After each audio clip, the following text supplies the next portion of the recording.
యేసుక్రీస్తు మాట్లాడినటువంటి కొద్ది నిమిషాల సంభాషణలు.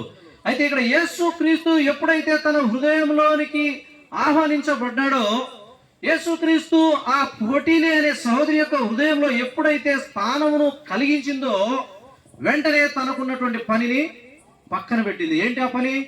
నీళ్లను తీసుకుని వెళ్దామని కుండను తీసుకుని వచ్చింది.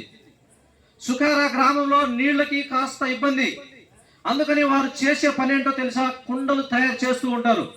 వారు వస్త్రాలను వ్యాపారంగా అమ్ముకుంటూ ఉంటారు, కుండలను వ్యాపారంలో అమ్ముకుంటూ ఉంటారు.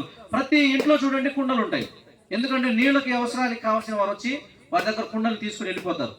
ఈ కుండలు తీసుకొని నీళ్ల కోసం వచ్చినప్పుడు ఆ నీళ్లకు అవసరతను, ఆ నీళ్ల నింపుకునే పనిని పక్కన పెట్టి దేవుని పనికి తన యొక్క గ్రామంలో పూనుకొని గ్రామంలో ఉన్నటువంటి ప్రజలందరినీ యేసుక్రీస్తు దగ్గరికి నడిపించింది. Praise the lord, hallelujah.